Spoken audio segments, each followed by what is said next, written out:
Hi everyone, welcome back to our Joseki series. I'm Ryan, and today I will show you more Josekis for 5 to 6-10 players revolved around the 3-3 point. So in our previous video, I showed you that after the 3-3 invasion, there are very complicated variations. So this video we'll follow up on that and explain these through. So after black plays the knight's move here, if white has the ladder, then, which is generally the case because this is originally black's corner, then white could attach. If white does not have the ladder, then white generally just plays here first and then hanes. And you'll see in a moment why it's really important. So black hanes, then black extends. So remember that when black blocks, this is equivalent to the double hane, which is locally not very good for black. So then black extends and white pushes. This shape is very similar to when black starts out with a 3-4 and does the outer attachment to Joseki. So in this case, white goes into the 3-3 and black has a variation where black ataris and blocks. So this is exactly the same there. Okay. So now white has two options. White could either cut on here or cut there. Let's talk about this cut first. Then black would extend. So you might wonder, why does not black extend on the second line first? So when black extends there, white has to block, and then black could extend. Well, the result here is that now white would connect, then black would play here. Actually, this shape is not very good because later white could still take the vital point, and it's very difficult for black to continue to develop on this side because of that weakness. So even though we could prevent white from hane, but still it's better to let white get that and actually have a stronger shape as a result. So then white hanes and connects. And if black plays, so now black has two general options. Black could respond by protecting here or playing the knight's move. This is the simplest. So after white ataris, then black would atari and capture this stone. Later, black had some sente moves on this side. So right now black cannot connect because then running out on the second line would not be good. So a move here would be sente, and it would threaten to connect here. So this is an end result for one of the variations. Instead of playing here, black could protect this cut, and now white would come over here and take the vital point. So here's where the ladder comes in. White could only play here if white could not let the stone die.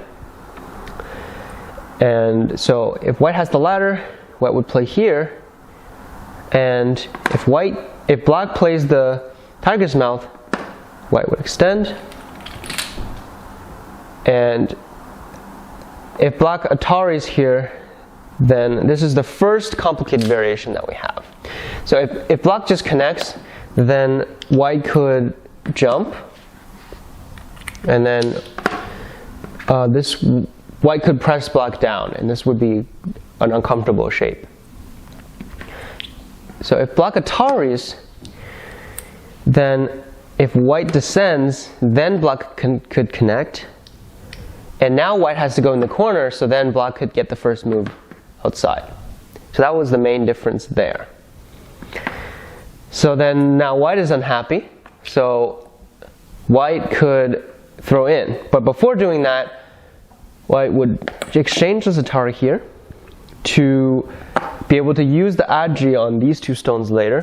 So now white would throw in and then connect back, and then black connects, and then white Atari's here.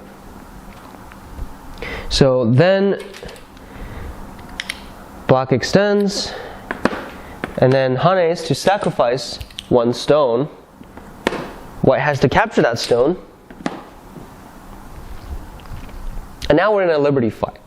So the simplified version of this is just black would play here, then white blocks, and black could actually play here to reduce the liberties here. And you notice that here after white, if white blocks and after white blocks, black actually has more liberties. So white has 3 liberties here, while black has 4 liberties because white has to take and then descend, and there's 2 more liberties there. So locally, black wins the liberty race, white nets this. Even though black captures a big corner, this side is very thick, so locally it's still Joseki. And later, white has a lot of sente moves, like capturing is a forcing move and sente on the corner. So this is one of the end results there. Now if black really wants to develop the center, black could also extend. When black extends, white exchanges this move. So this is sente because black doesn't want white to make this Atari. After this Atari, then all of the right side would be difficult to develop.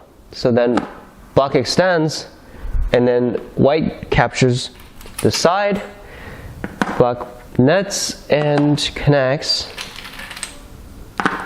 and then white captures the side. So in this result, black is a little bit bad locally because white has captured many points on the side, in the corner, and extending out to the side, while black has a very thick center. So depending on what black has to develop here, black could choose this variation as well. So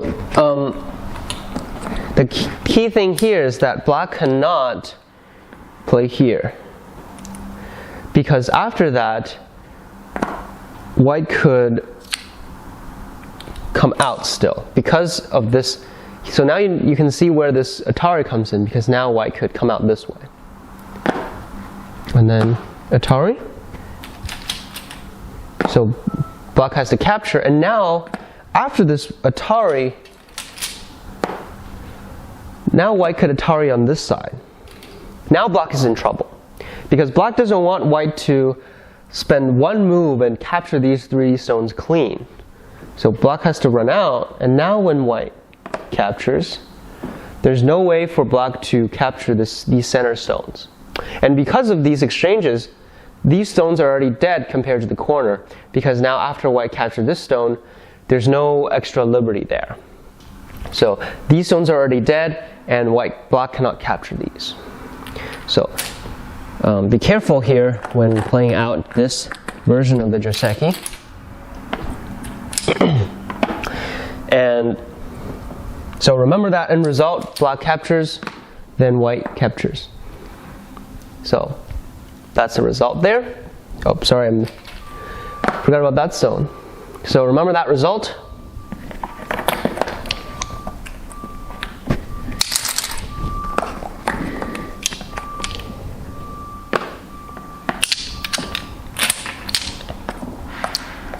So when white plays this knight's move, black could also Atari here directly. And in this case, white would Atari twice. Black connects, and now white Atari's here. After white Atari's here, black cannot connect anymore, because after the connection, then white could block. And now black is in real trouble, because these 3 stones, this group is now dead. And this Atari prevents black from killing anything on the outside. So that's a no-go. Now black has to play here to save these stones first. So before doing that, black plays some forcing moves. Now this is a vital stone, so white protects that, then black Ataris and saves that group first. Then white could actually push and then capture. Then black extends here. So looks like white benefited a lot from the corner by capturing these two stones. The outside stones are still weak. So generally, even we say this variation is a bit better for white, but then if you're black and you like fighting, then these stones are very open for attack. So locally it's a bit better for white, this variation.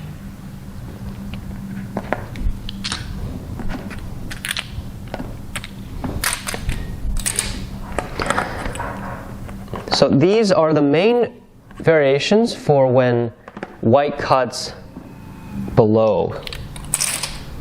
So now I will talk about what happens when white cuts here.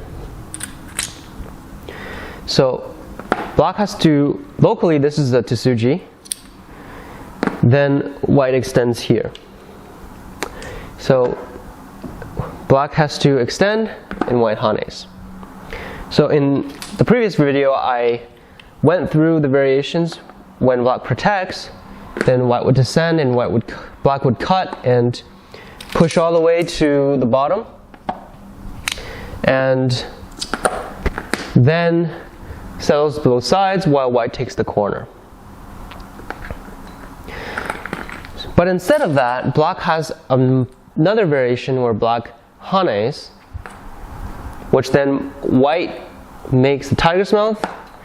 Then after black Ataris, letting these three stones die will be too big, and it's difficult to make the outside thick, so black plays here. Then white connects, and black cannot, for the same reason, black cannot play the tiger's mouth, because these stones would not have enough liberties compared to the corner, and the outside is not thick enough. So rather, black sacrifices more stones. So black plays this, and then white cuts. Sorry, so white cuts on this side first. So this is a forcing move, and black connects, and then white cuts on this side. So the reason for these two cuts is to focus on both, so not letting either group die. So these are all very crucial. And then black extends here. And now white cannot let this group get captured either. So white plays that, black goes into the corner, and which threatens this group now. If black plays here, then these stones would be killed. So white, and also when black plays here, these stones will be killed. So white needs this move that's sente, which is here. Black has to capture, and now white has a Tsuji to reduce the liberties of this group in the corner. So after this Atari, white could cut, then black Ataris, and then Atari. So actually this variation was first played by 9-dan professional in the U-Team, and so people sort of attached this variation to his name afterwards. So after this Hane, black captures, and then white throws it again, black captures, and white goes in to prevent it from living. And right now there's a very famous Tsuji that Muting played during his game, and it's actually the throw in here. This is not easy to see, and it's a very, very nice move, and it's very interesting. So after white captures, black plays here, and white cannot connect now because of that. Because now if white connects here, black would connect, And if we start reducing the liberties, we'll soon notice that white does not have enough. So how many liberties does white have? Even if white connects locally, there are 3 liberties. It seems like black has 3, but when white comes to reduce, black could hane. After that, white cannot go in, so white has to capture the outside. And then black reduces first. So now we can see clearly that white is dead now. And it's because white has that extra stone there. So if we go back and look, now we can see the magic of that throw-in move.